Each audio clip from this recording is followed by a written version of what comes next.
Pada kesempatan ini, saya akan membahas mengenai model transportasi yang tidak seimbang ya. Jadi, ketika kita berbicara model transportasi yang tidak seimbang, berarti tidak terjadi keseimbangan antara total permintaan dari setiap tujuan dan total penawaran atau persediaan di setiap sumber. Nah, sekarang coba kita perhatikan, jadi saya akan langsung bahas mengenai bagaimana contoh dari model transportasi yang tidak seimbang ini berdasarkan satu contoh yang ada di dalam modul ya. Jadi ini adalah soal di dalam modul yang akan kita bahas bersama. Jadi di sini kita akan membahas mengenai model transportasi yang tidak seimbang. Coba kita perhatikan bahwa ketika kita jumlahkan total permintaan dan total persediaan dari setiap tujuan dan setiap sumber.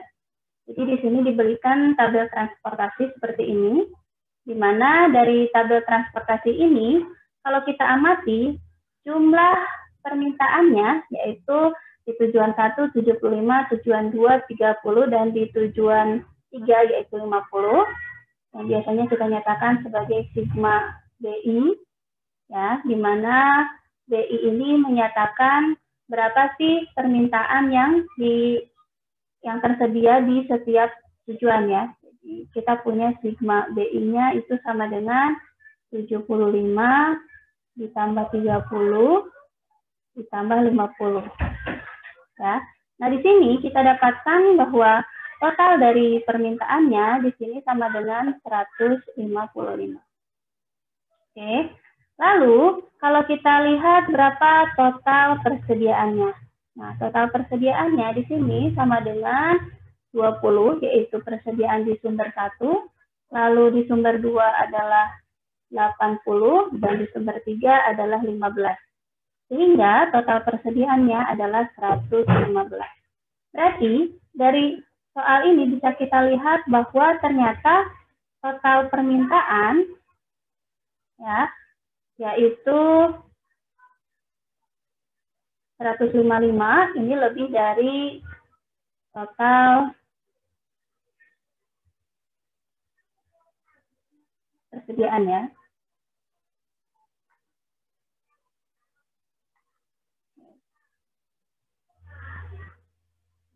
Nah, karena di sini tidak seimbang, maka untuk menyelesaikan dari model transportasi yang ada, kita tidak bisa langsung menggunakan teknik transportasi, karena teknik transportasi hanya bekerja untuk model transportasi yang seimbang. Nah, caranya supaya si model transportasi ini bisa kita selesaikan dengan menggunakan teknik transportasi, jadi kita buat dulu si modelnya menjadi seimbang. Ya. Nah, bagaimana caranya agar si model tadi yang belum seimbang ini menjadi seimbang? Agar seimbang berarti karena kita tahu bahwa si permintaannya melebihi persediaan, kita tidak mungkin mengurangkan permintaan. Jadi, satu-satunya cara yaitu dengan kita tambahkan persediaan. Nah, ketika kita tambahkan persediaan, berarti kita harus menambahkan sumber. Nah, di sini sumber ini kita sebut sebagai sumber dummy atau artifisial atau buatan. Di mana si sumber artifisial ini atau si sumber dummy atau si sumber buatan ini hanya seperti kalau seandainya sumber ini menyatakan gudang ya, lalu si tujuan ini adalah pelanggan kita. Nah, maka ketika kita menambahkan sumber buatan, seolah-olah kita buat seperti gudang semu gitu ya. Atau sebenarnya si gudang semu itu terdiri dari biaya-biaya yang harus diberikan kepada pelanggan kita atas ketidaknyamanan karena barangnya ternyata yang diminta tidak sepenuhnya terpenuhi. Nah, sekarang berarti ketika kita punya model seperti ini, supaya seimbang tadi kan kita tambahkan si sumber buatan ya. Nah, berarti untuk menyelesaikan si model yang tidak seimbang ini, kita buat menjadi seimbang dengan cara, karena tadi diketahui ada 3 sumber, berarti kita tambahkan sumber buatan. Kalau seandainya kita tambahkan sumber buatan, berarti sumber di teknik transportasi yang akan kita gunakan atau di tabel transportasi yang akan kita pakai untuk menyelesaikan si masalah ini, yaitu menjadi 4 baris dan 3 kolom. Jadi baris keempat itu menyatakan baris sumber buatannya. Oke, sebentar ya. Nah, selanjutnya kita buat tabel transportasi dari model transportasi yang ada ini dalam bentuk tabel transportasi.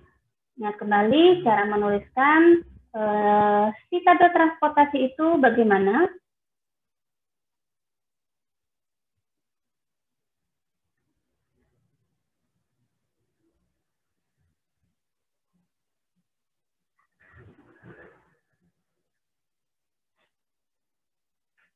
Nah, caranya di sini karena tadi kita tahu bahwa ada sumber buatan, maka yang sebelumnya kita hanya punya 3 sumber, sekarang menjadi 4 sumber. Di mana sumber keempat itu menyatakan sumber buatan yang kita tambahkan tadi supaya si model menjadi seimbang. Nah, sekarang kita buat di sini tabel transportasi kita. Ya, di sini terdiri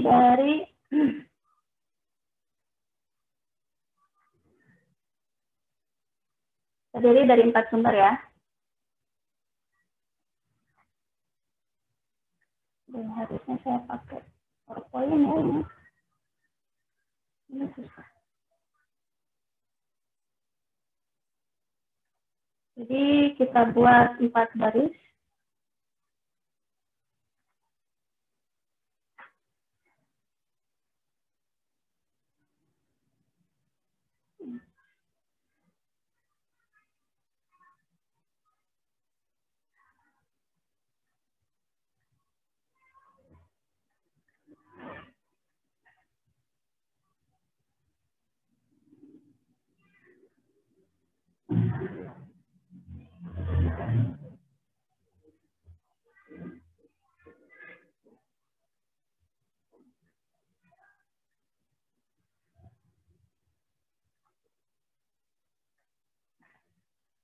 Ya, jadi ini baris 1, baris 2, baris 3, dan baris 4. Ya, di mana yang baris tadi menyatakan sumber ya. Jadi ini sumber 1, sumber 2, sumber 3, sumber 4, dan ini menyatakan tujuan. Jadi ada 3 tujuan. Lalu sekarang kita perhatikan bahwa tadi diketahui persediaan di sumber 1, 2, dan 3 adalah 20, 80, dan 15.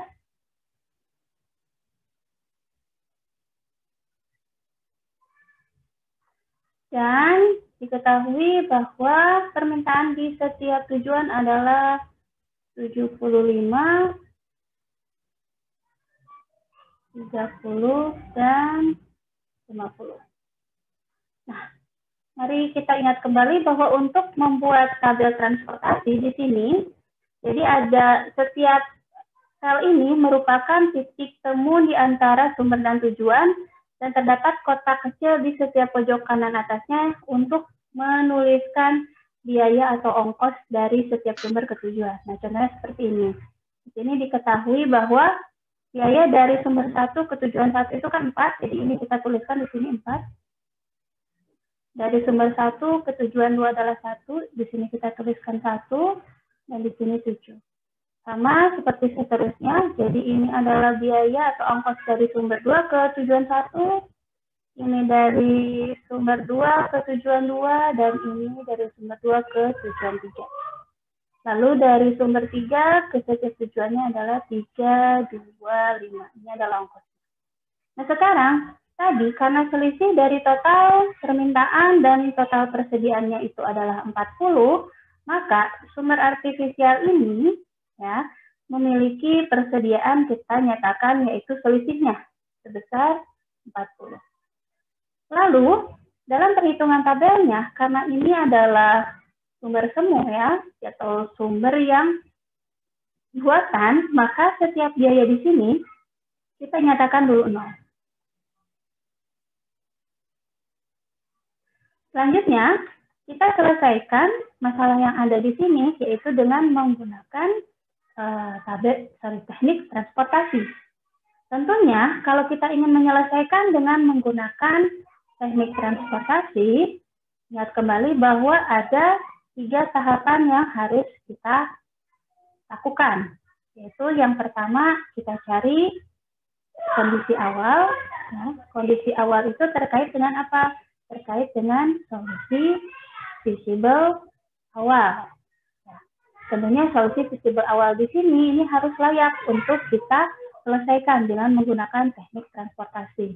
Lalu yang kedua, kita akan mencari tahu apakah kondisi sudah optimal atau belum, ya, yaitu dengan menggunakan metode pengalih. Jadi metode pengalih ini untuk mencari tahu apakah kondisi yang kita punya ini pada tabel transportasi ini sudah mencapai kondisi optimal atau belum. Cirinya apa? Cirinya jika seandainya masih ada variabel masuk, berarti belum optimal. Namun jika tidak ada variabel masuk, berarti kondisi sudah optimal.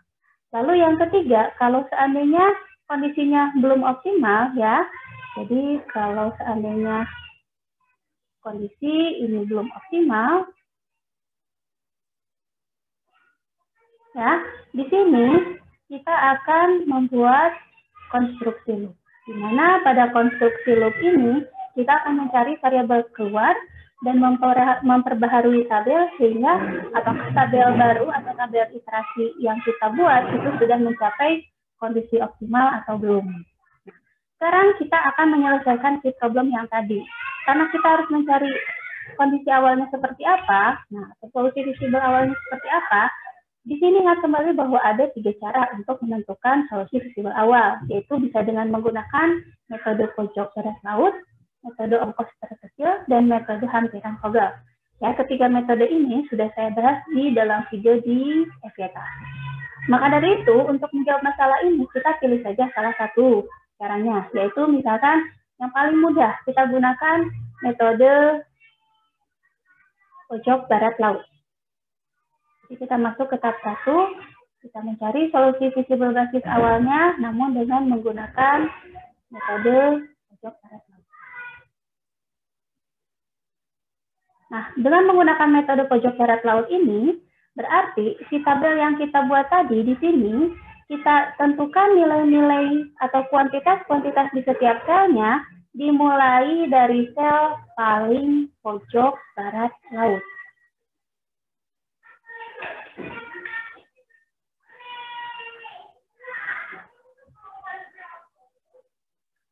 Ya, sel yang mana yang paling pojok barat laut? Ya tentunya sel X11. Jadi pertemuan antara sumber 1 dan tujuan 1. Ini kita sebut sebagai X11.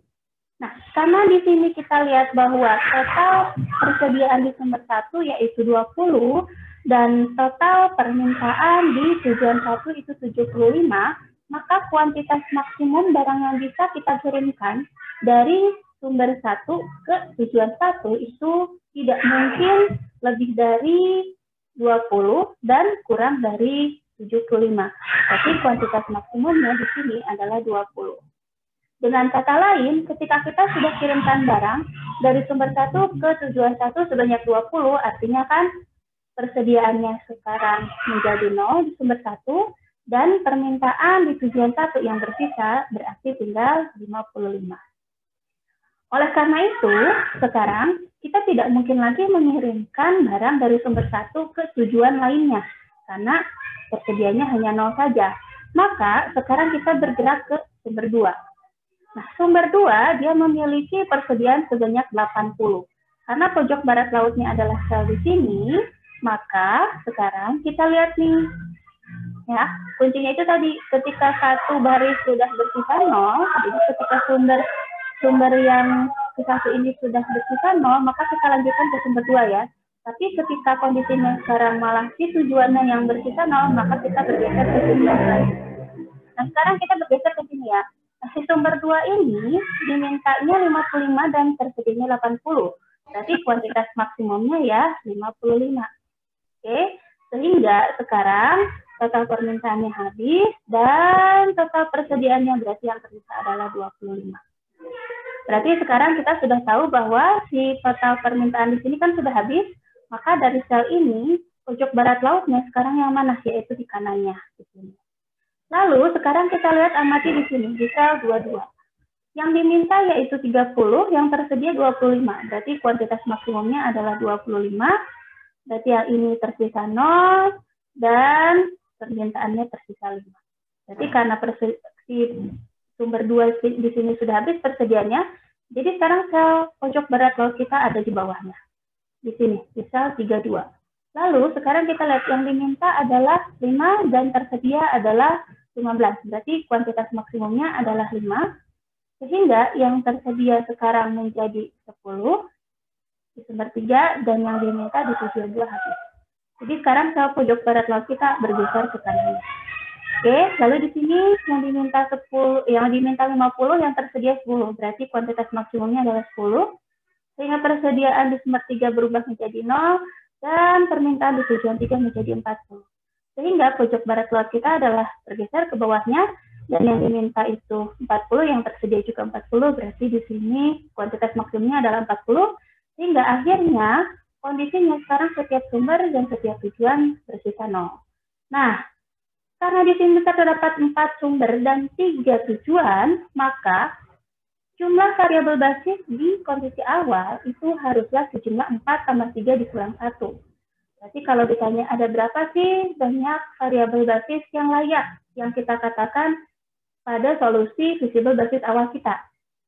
Jadi, dia harus sama dengan banyaknya baris ditambah banyaknya sumber dikurangi 1.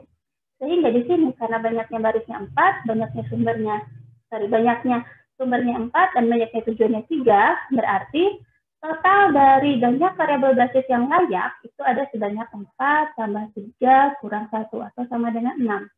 Nah, ciri dari variabel basis ini yaitu terdapat pada sel-sel yang nilainya tidak 0. Nah, contohnya tadi kita sudah mengisikan sel 11, sel 21, sel 22, sel 32, sel 33, dan sel 43. Nah, berarti sel-sel ini kita sebut sebagai sel-sel yang memuat variabel basis. Nah, sekarang kita hitung. Ada X11 yaitu 20, lalu kita punya X11 yaitu 20, lalu kita punya X21 yaitu 55, lalu kita punya X22 yaitu 25, kita punya X32 yaitu 5, kita punya X33 yaitu 10, dan kita punya X43 yaitu 40. Nah, kita lihat ada 6 variabel basis, berarti dia sudah layak. Sedangkan variabel lainnya yang tidak diberi nilai yaitu X12, X13, lalu ada X23, lalu ada X31, kemudian ada X41 dan X42, ini sama-sama bernilai 0 karena dia merupakan variabel non-basis. Nah, sekarang ketika kita sudah punya solusi visible awal kita, bisa kita perhatikan berapa sih biaya awal yang kita punya. Jadi kalau ini adalah Z menyatakan biaya awalnya adalah perkalian, jadi total perkalian dari ongkos pengiriman per unit barang dari sumber I ke tujuan D dikalikan dengan banyaknya barang. Jadi kalau ditanya berapa totalnya, berarti kita hitung ya. Dari kita tahu ada pengiriman barang dari sumber 1 ke tujuan 1. Berapa biayanya? Ya berarti ongkosnya 4 per unit kan. Karena di sini ada 20 unit, berarti biaya totalnya adalah 4 kali 20. Ditambah nanti dengan ongkos dari sumber 2 ke tujuan 1, ongkos dari sumber 2 ke tujuan 2, dan seterusnya. Kalau yang sel-sel ini kan tidak memuat barang yang dikirimkan, berarti dengan kata lain kita sebut ongkosnya 0. Maka kita dapatkan Z awalnya adalah 4 kali 20 ditambah 0 kali 55 ditambah 4 kali 25 gitu ya. Lalu bentar, saya perpisah dulu ya.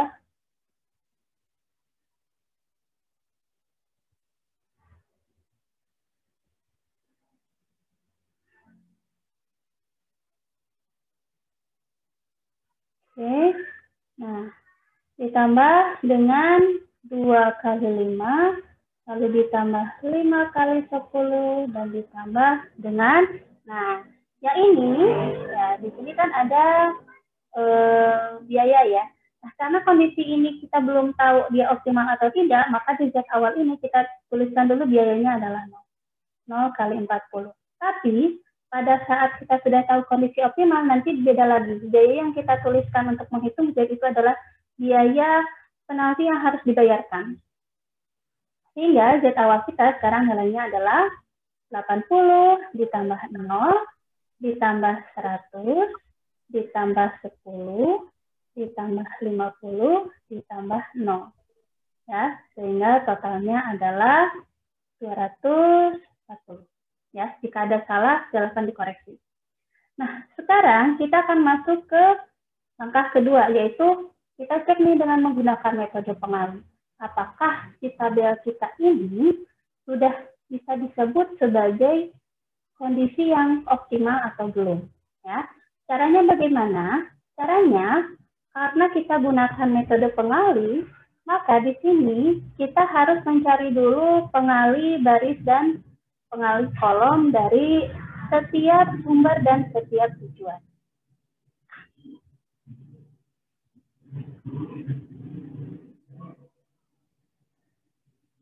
Oke.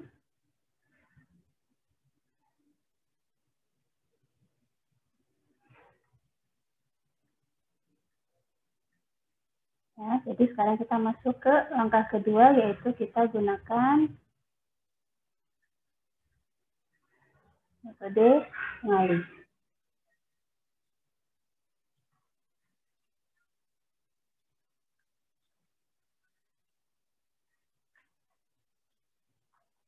Bentar ya, 20, 80, 15, 40, lalu di setiap tujuannya yang diminta 75, 30, 50 ya. Nah, sekarang kita gunakan metode pengalih. Berarti ketika kita ingin menggunakan metode pengalih, kita cari dulu pengalih dari setiap baris dan setiap kolom. Oke.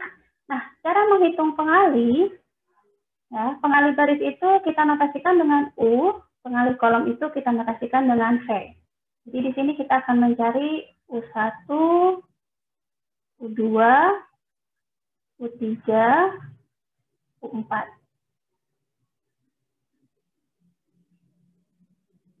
Lalu di sini kita akan cari V1, V2, dan V3. Di tahap awal dari metode pengalih, selalu kita nyatakan nilai U1 itu sama dengan 0. Kemudian kita amati variabel basis atau sel-sel yang memuat variabel basis. Nah, di baris 1 kita punya variabel basisnya yaitu di baris 1 kolom 1, berarti sel 11 ini ya. Nah, untuk sel yang memuat variabel basis itu harus berlaku U ditambah V itu sama dengan ongkos atau biayanya. Jadi di sini, jika seandainya CIJ ini menyatakan biaya per unit ya, dari barang yang dikirimkan,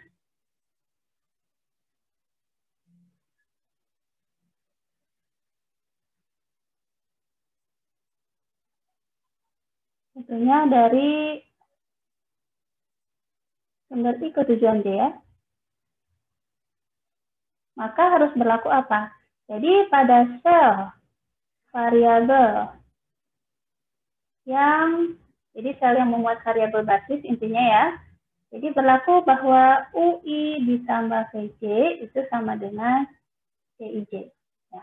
Tentunya dengan nilai U1 selalu bernilai 0. Maka di sini kita akan dapatkan dari sel 11 ini, kita punya U1 sama dengan 0, dan V11 itu sama dengan 4. Maka di sini kita dapatkan nilai V1. Nilai V1-nya yaitu selisih dari nilai U dan nilai CIJ-nya.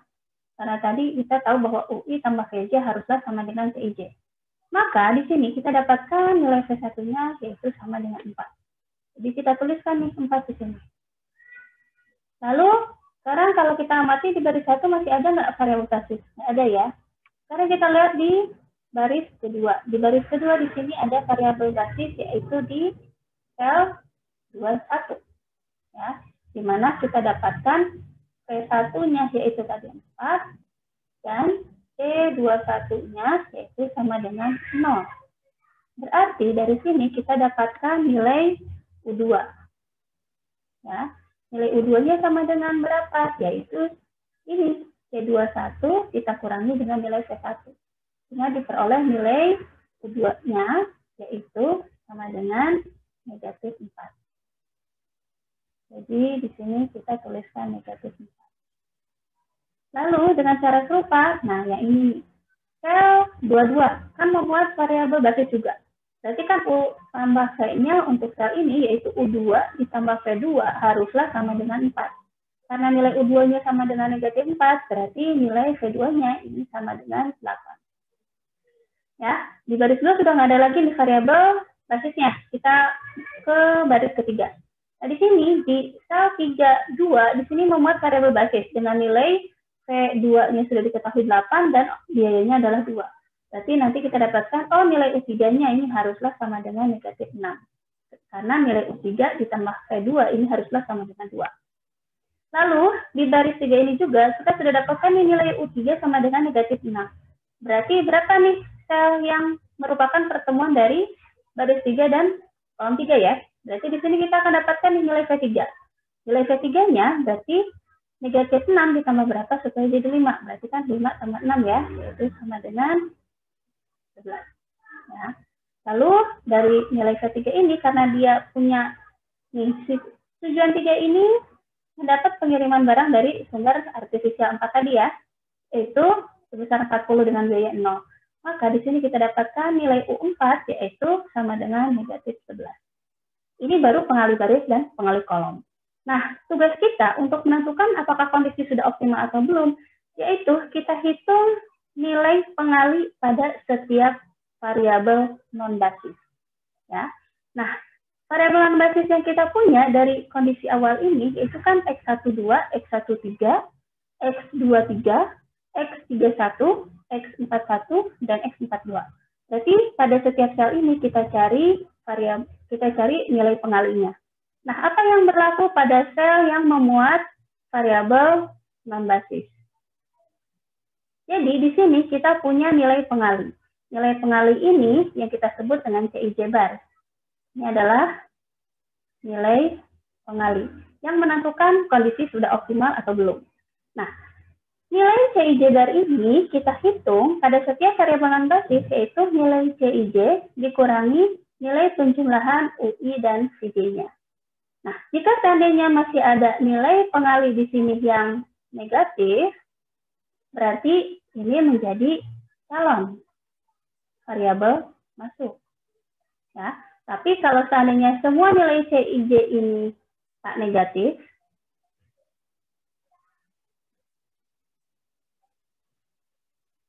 ya, berarti di sini menyatakan kondisi optimal. Ya. Nah, calon variabel masuk di sini itu adalah nilai pengali yang paling negatif. Nah, sekarang kita punya ini.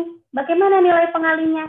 Nah, untuk membedakan dengan ongkos, di sini kita taruh ada satu kotak di pojok kiri bawah, yang kotak ini menyatakan nilai pengali. Jadi di sini kita buat kotak di sini. Lalu selanjutnya kita hitung nilai pengali pada setiap sel yang memuat variabel non-basis. Jadi ingat ya, kalau variabel masuk itu adalah satu di antara variabel non-basis yang ada pada tabel kita.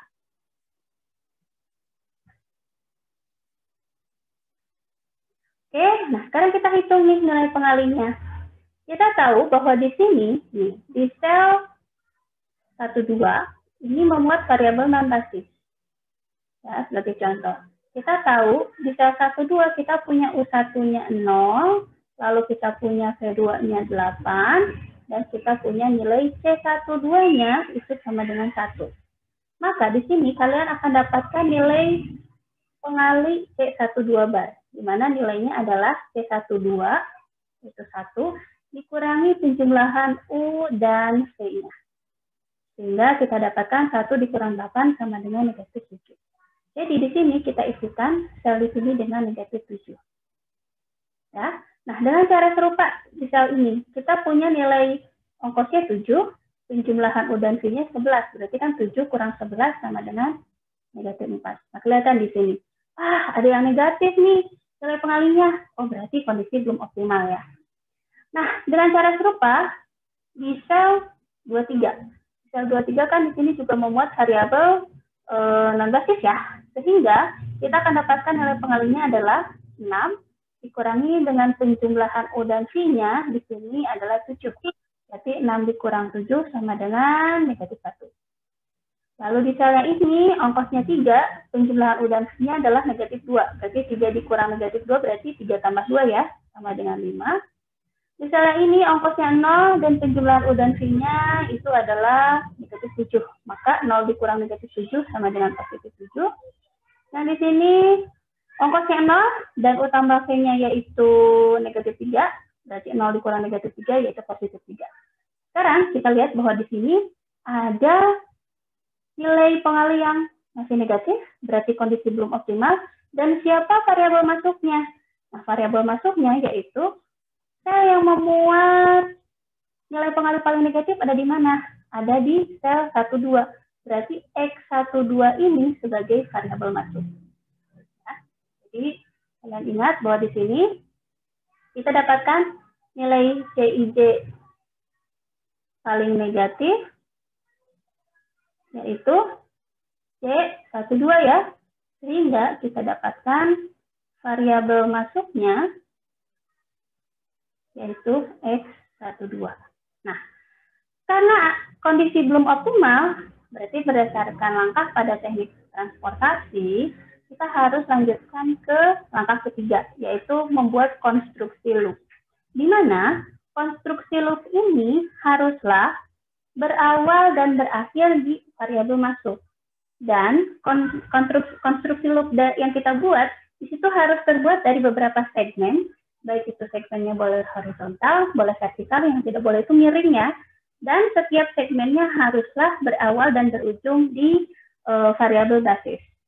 Oke, nah sekarang kita masuk ke langkah ketiga. Jadi tadi kita sudah punya tabel ini ya.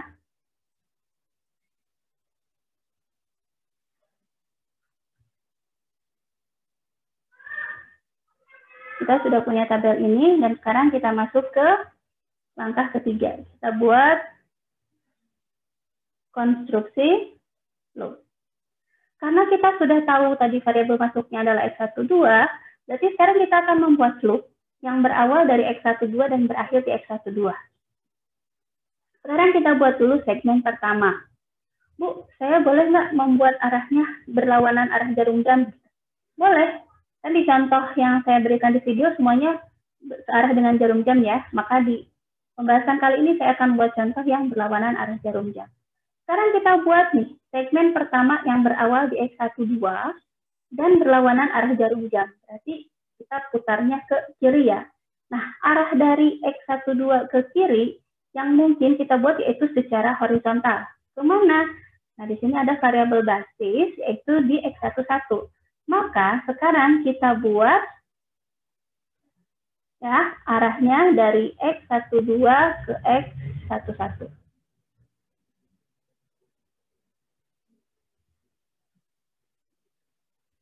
Jadi arahnya ke sini.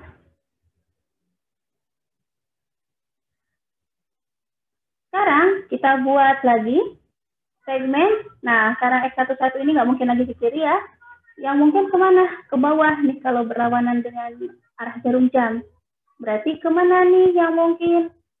Karena ada variabel basis di X12 berarti ke arah X21 maksudnya X12. Ya, ke arah X21.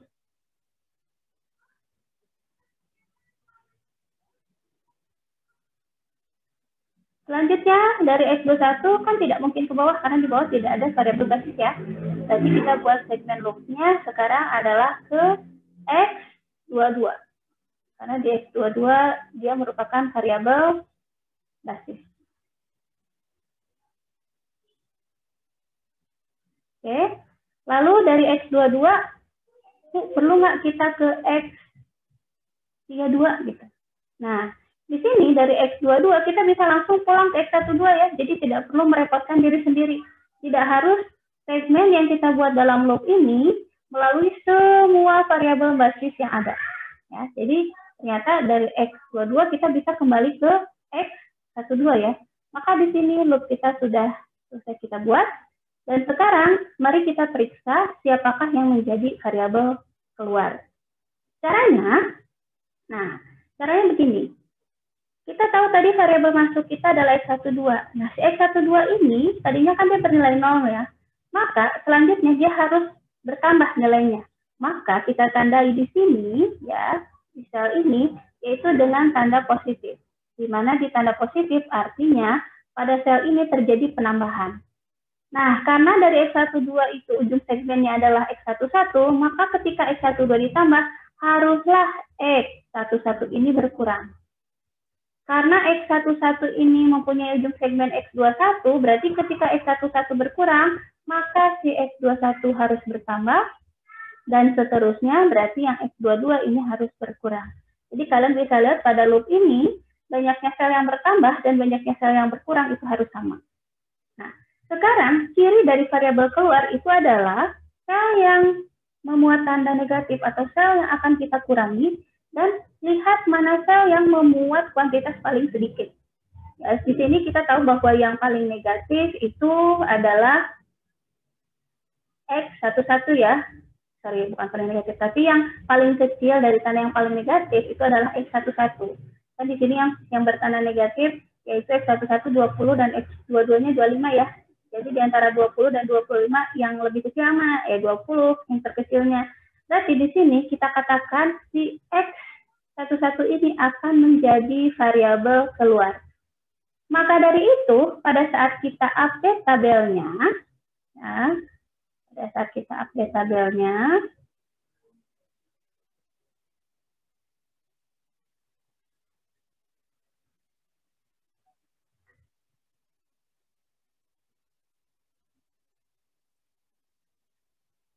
jadi sekarang kita update nih tabel yang tadi. Si X12 ini akan mempunyai nilai. Wah, harusnya ini saya hapus dari yang atas ya.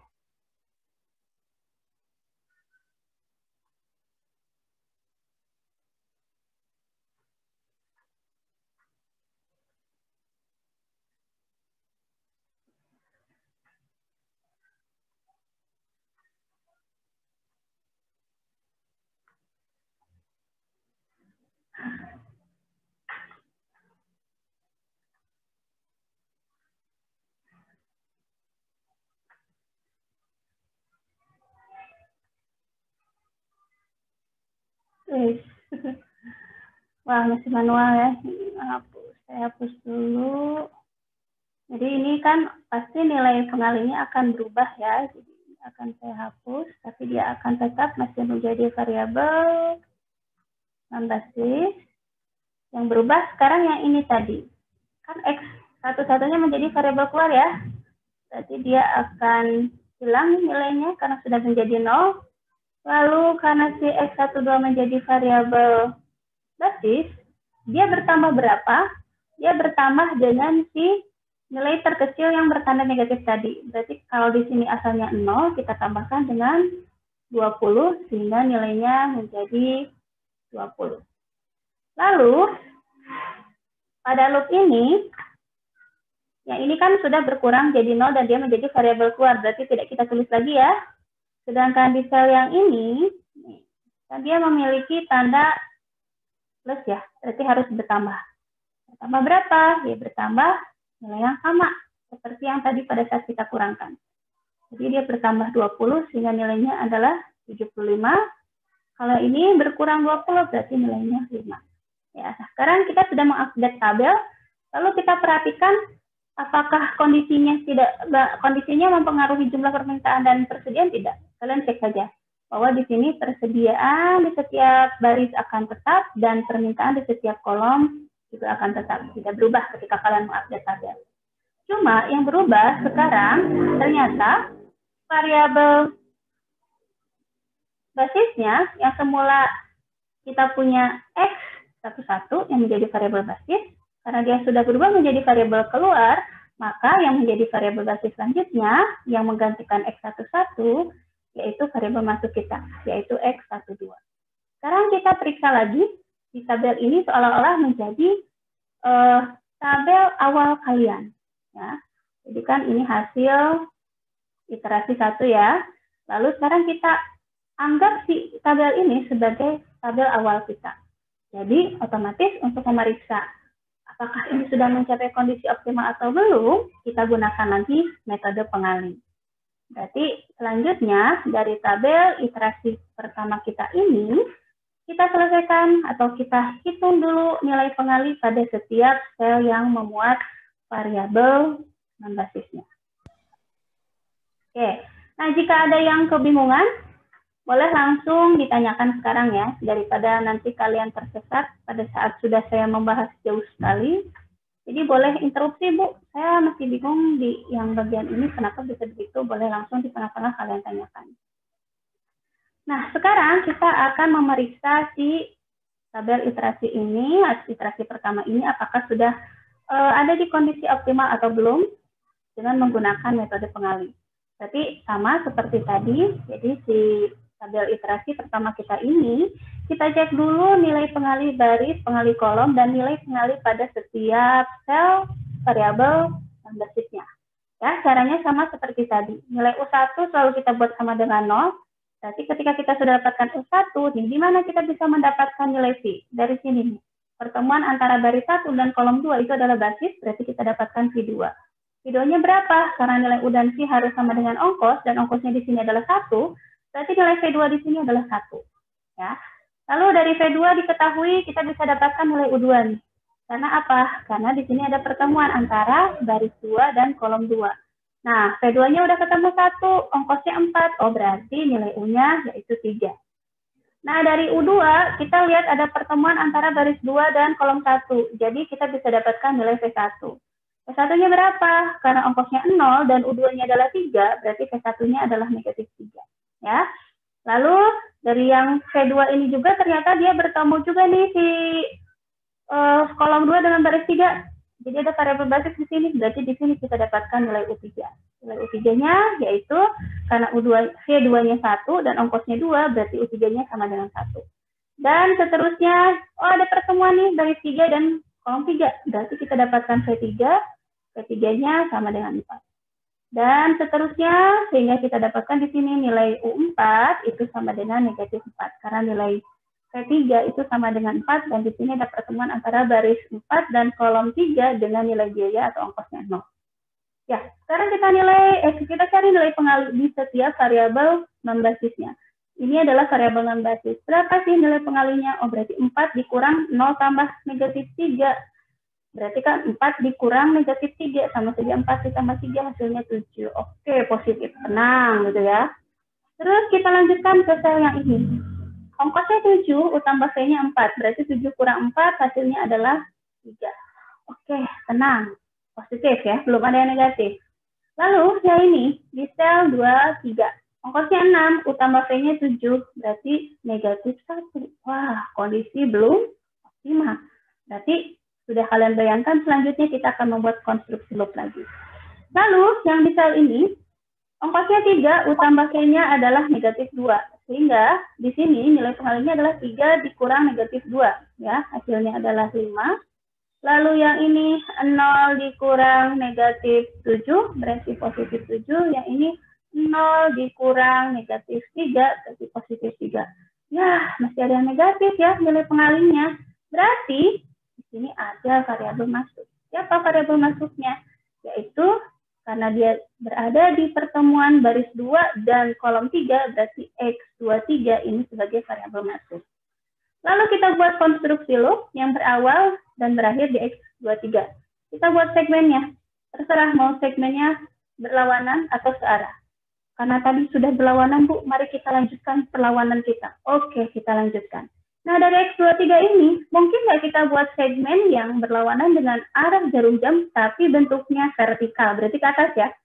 Jawabannya tidak mungkin, karena di atasnya tidak terdapat variabel basis. Berarti yang mungkin kemana segmen yang kita buat, yaitu ke kiri. Karena di kirinya ada variabel basis, yaitu X22. Ya. Jadi kita punya segmen yang pertama ini. Lalu dari X22 ini kemana, Bu? Apakah ke X21, Bu? Jawabannya tidak. Kenapa? Ingat, pada konstruksi loop yang kita buat, di situ ada penambahan dan pengurangan. Sedangkan di baris 2 kolom 1 ini, walaupun dia variabel basis, ketika dia ditambah atau dikurang, setidaknya harus ada rekan sesama variabel basisnya yang sekolom dengan dia, yang bisa kita tambah atau kita kurang. Namun nyatanya di kolom 1 ini kan tidak ada variabel basis yang berada di kolom ini ya, yang berteman gitu, ibaratnya dia menemani si X21 di kolom 1 gitu. Nah, karena tidak ada, berarti ini jangan dijadikan sebagai ujung segmen. Kalau seandainya ini di tengah-tengah, boleh kalian lewati seperti yang ada di video. Ya, tapi karena di sini kita bisa mencari alternatif lain segmennya, yaitu kemana? Ke bawah ya. Oke, kok ke atas nggak bisa, Bu? Ya, karena di atas juga sama seperti yang si X21 tadi. X12 ini tidak punya teman sesama variabel basis di baris 1. Jadi ketika dia ditambah atau dikurang, dia tidak punya rekan variabel basis lainnya yang bisa ditambah dan dikurang. Nah, jadi dari X22 ini, sekarang kita buat segmennya kemana? Ke bawahnya, yaitu ke X32. Ya, karena si X32 ini punya teman nih sesama barisnya, yaitu si X33. Nah, sekarang dari X32 ke X mana? Ya, ini tinggal ke sini. Ke X33. Lalu dari X33 kemana? Nah, dari X33 tidak perlu kalian repot-repot, kan di sini bisa langsung kembali ke X23, maka kita kembali buat segmen yang mengarah ke X23. Sehingga kita sudah mengkonstruksi loop yang berawal dan berakhir di X23. Sama seperti tadi, kita tandai mana yang bertanda positif dan yang bertanda negatif. Tanda positif diawali di variabel masuk. Ya, variabel masuk kita kan X23. Berarti ini kita tandai positif. Lalu karena dia berujung di X22, berarti ini kita tandai negatif. Dan dia punya ujung di X32, berarti ini bertanda positif.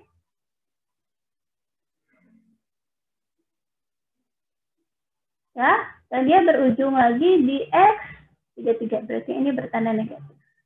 Lalu amati yang bertanda negatif, terkecilnya berapa? 5. Berarti si X ini, X22 ini, itu menjadi variabel keluar. Dan pada loop yang ada, kita tambah dan kita kurangkan dengan 5. Oke. Sehingga, pada saat kita update,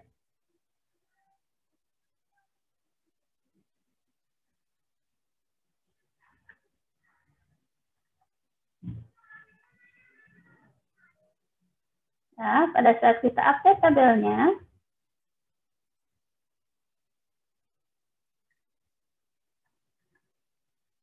di sini kita punya hasil iterasi 2 ya.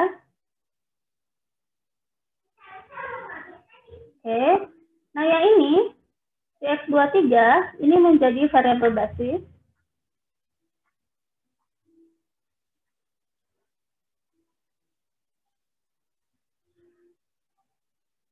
Lalu nilainya bertambah 5. Jadi di sini nilainya 5. Sedangkan X22 dia menjadi variabel keluar ya. Berarti kalau variabel keluar dia tidak punya nilai di sini. Dan nanti akhirnya harus kita cari ini ya. Harus kita cari nilai pengalinya di sini. Lalu selanjutnya di X ini X32 dia bertambah 5. Berarti yang asalnya 5 menjadi 10. Dan di sel 33 yang tadinya 10, karena dia harus berkurang 5, berarti menjadi 5. Sekarang kita perhatikan bahwa di sini jumlah persediaan harus selalu tetap ya, dan jumlah permintaan pun pada setiap kolomnya itu harus tetap, tidak berubah. Nah, dari sini berarti kita sudah punya kondisi yang baru. Berarti anggap lagi ini tabel awal kalian. Yang harus diperiksa kondisinya apakah sudah optimal atau belum. Gimana Bu caranya? Sama seperti tadi. Kita cari nilai pengali pada setiap garis kolom dan nilai pengali pada setiap sel variabel non-basis. Ya. Jadi di sini kita cari dulu nilai pengalinya. Sama seperti tadi, pengali baris 1 itu harus selalu sama dengan 0, sehingga kita dapatkan di sini nih, ada basis di sel 12, berarti kita dapatkan V2. Ya. Lalu kita dapatkan di sini, di sel 32 itu variabel basis, berarti di sini kita dapatkan U3, U3-nya 1. Lalu di baris 3 di sini, di kolom 3-nya ada variabel basis, berarti kita dapatkan V3, V3-nya adalah 4. Di baris 2 ada variabel basis, jadi kita dapatkan U2, U2-nya adalah 2. Lalu di kolom 1 pada baris 2 ada juga variabel basis, berarti kita dapatkan V1, V1-nya adalah negatif 2. Dan terakhir yang di baris keempat, kita dapatkan U4. Nah, di sini ada pertemuan di baris 3 dan kolom 4 ya. Berarti kita dapatkan U4-nya itu sama dengan negatif 4. Lalu kita cari nih nilai pengali pada setiap sel variabel non basisnya. Yang ini 4 ditambah 2 berarti 6. Yang ini 7 dikurang 4, 3. Yang ini 4 dikurang 3, 1. Yang ini 3 ditambah 1 berarti 4. Yang ini 0 ditambah 6 berarti 6. Yang ini 0 ditambah 3 berarti 3. Wah, legahnya. Nah, sekarang bisa kalian perhatikan bahwa tidak ada lagi variabel non-basis yang nilai pengalinya negatif. Ya. Artinya apa? Artinya kita sudah dapatkan kondisi optimal. Ya. Apa kondisi optimalnya? Ya, kita dapatkan solusi visible basis optimalnya. Apa solusi visible basis optimalnya? Berarti kita tahu bahwa banyaknya barang yang harus dikirimkan dari dari sumber 1 ke tujuan 2, yaitu 20. Lalu banyaknya barang yang dikirimkan dari sumber 2 ke tujuan 1, yaitu 75. Dari sumber 2 ke tujuan 3, yaitu 5. Lalu dari sumber 3 ke tujuan 2, yaitu 10. Dari sumber 3 ke tujuan 3, yaitu 5. Dan dari sumber buatan 4 ke tujuan 3 yaitu sama dengan 40. Namun, ya, sebentar. Variabel non basisnya ya. Berarti kan X11 nggak ada barang yang dikirimkan dari sumber 1 ke tujuan 1, tidak ada barang yang dikirimkan dari sumber 1 ke tujuan 2, tidak ada barang yang dikirimkan dari sumber 2 ke tujuan 2, juga tidak ada barang dari sumber 3 ke tujuan 1, juga dari sumber 4 ke tujuan 1 maupun dari sumber 4 ke tujuan 2. Karena di sini nilai X-nya adalah 0. Sedangkan untuk Z-nya, nah di sini tentunya yang kita bicarakan adalah Z terkecil atau Z minimumnya, itu sama dengan 1 kali 20 tambah 0 kali 75 tambah 6 kali 5,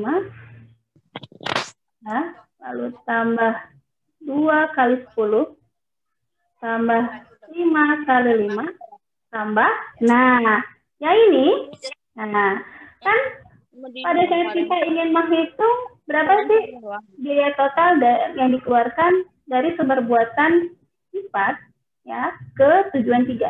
Nah yang kita hitung itu bukan 0, tapi kita lihat ada informasi tidak. Sebenarnya ini soal yang saya berikan itu adalah soal di modul soal nomor 15 ya. Jadi di situ ternyata ada biaya penalti yang harus dipenuhi jika permintaan tidak terpenuhi. Ya. Nah, di sini diketahui bahwa biaya penalti persatuan permintaan yang tidak terpenuhi di tujuan 1 itu 5, di tujuan 2 adalah 3, dan di tujuan 3 adalah 2. Sehingga ketika kita ingin memadankan berapa sih nilai Z yang harus kita hitung untuk pengiriman dari sumber buatan 4 ke tujuan 1, berarti itu adalah penaltinya 5. Dari sumber 4 ke tujuan 2, itu adalah 3. Dan dari sumber 4 ke tujuan 3, itu adalah 2. Sehingga pada saat menghitung Z minimum, ya, beda seperti yang Z awal tadi. Biaya penalti yang kita nyatakan itu bukan 0, tapi biaya penalti yang diberikan sesuai dengan informasi, yaitu sama dengan 2. Berarti di sini ada biaya 2 dikali dengan 40. Ya, sehingga kita dapatkan nilai Z minimum yaitu adalah 20 ditambah 0 ditambah 30 ditambah 20 ditambah 25 ditambah 80, ya, sehingga totalnya adalah 175 satuan biaya tentunya. Nah, inilah cara menyelesaikan model transportasi yang tidak seimbang. Nah, bedanya apa dengan yang seimbang? Ya, kalau yang seimbang, ketika kalian punya problem, ya langsung buat tabelnya, selesaikan dengan teknik transportasi, sampai diperoleh kondisi optimalnya ya. Tapi pada saat kalian punya masalah yang ternyata si model transportasinya tidak seimbang, berarti caranya buat menjadi seimbang dulu. Mungkin nggak dari dari suatu model transportasi yang tidak seimbang, kita bisa menambahkan secara sekaligus sumber buatan iya, tujuan buatan iya. Itu tidak mungkin. Jadi yang mungkin itu hanya dengan menambahkan salah satu saja. Satu sumber buatan saja atau satu tujuan buatan saja. Nah, inilah pembahasan kita hari ini, yaitu mengenai model transportasi tidak seimbang.